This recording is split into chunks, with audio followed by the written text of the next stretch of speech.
Anyway, I tried to keep it quiet, but I've had the mightiest crush on Nathan for most of the year, ever since I became an accidental genius and our team won the regional heat of kids quiz last autumn. For a few days, me, Nathan, Rebecca and Bilal were famous and even reached page 6 of the Windsor Recorder. I spent a lot of time studying with them. Well, they studied and I daydreamed about Nathan, and we were all totally gutted when we lost in the national final. Team St. Jude's split up after that, and without an excuse to hang out together, Nathan and I didn't talk as much. It's pretty hard to stay mates when one of you is the star striker on the under-14 school football squad, school council rep, and all-round Mr. Popular, while the other smells permanently of baby sick.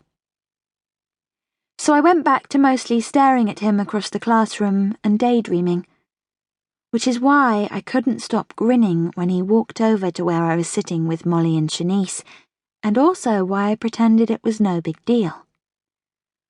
"OMG, he fancies you," Shanice squealed as we headed to maths. "He totally does." "Shut up," I hissed, looking around to check no one had heard. "He was just being nice." "Did you see that thing on Deuce on Jude's about him and Susie Carr in Year 8?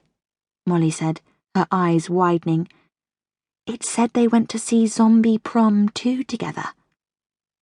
Shanice frowned. I thought that was at 15. I'd read the same story about Susie on JOJ last night, and it had ruined my evening. In fact, the thought of Nathan going to the cinema with anyone made me feel a bit queasy. "It is. Liam tried to go last week, and the cashier told him library cards don't count as ID. Susie does look older," Molly pointed out. "I bet she got the tickets and he got the popcorn." I wasn't sure JOJ was right.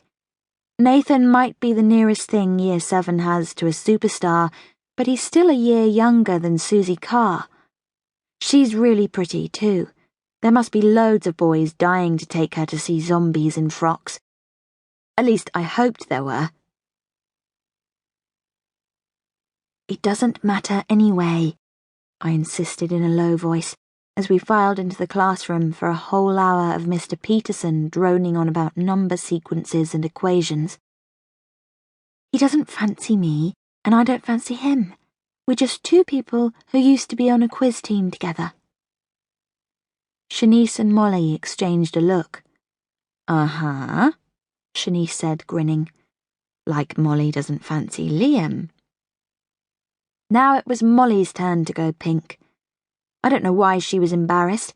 It's no secret that she thinks my moronic brother is cute. She practically lived at my house last autumn, when the St. Jude's Got Talent competition was hotting up, and she is definitely Wolf Brethren's #1 fan.